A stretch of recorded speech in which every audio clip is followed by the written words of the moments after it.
natin.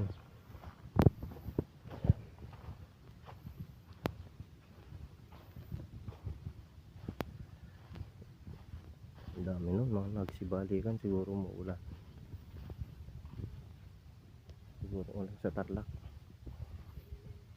Mismong pating Tarlac.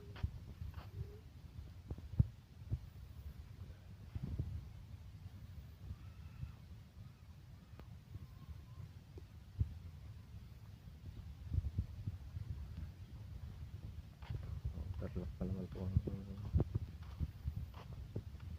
barangay namin dito, Tarlac din. Kaso sa dulo ng Tarlac City to. Sa dulo siya ng Tarlac City. Boundary kami ng Hirona Tarlac. Yung Hirona Tarlac sakop pa rin ng Tarlac City yun, kaso ibang bayan na. Ayan. Ito Tarlac City, sabihin barangay kami ng Tarlac City. Ayan yung mga ibon, daming bumalik. Malakas siguro talaga yung ulan banda dyan, oh. Makulan din dyan, oh.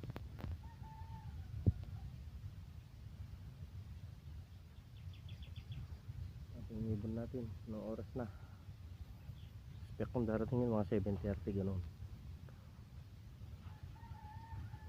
7:30.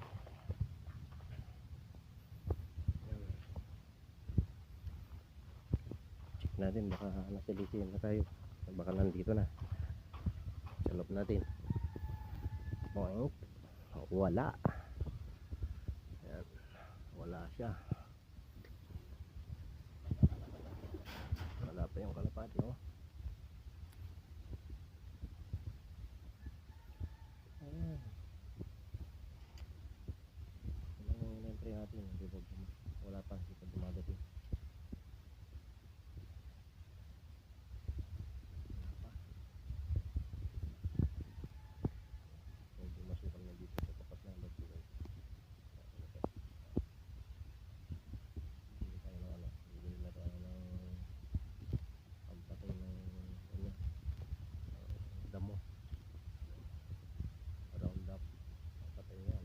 Sipir yan, pati ugat, papatayin na. Habang di pa sila namumula para next season walang napunlang bunga dyan, di natutubo. Talaga, mga oras na. Nice man, naman. Ano, lumata na sila, tatlong kalabati na naman yan. Wala pa. Sumama na naman sa ano yan, sumama na naman sa kasama niya sa crates. Naniligawan na naman sa crates yun, babaeng kalapati. Ayan, ngayon wala pa siya.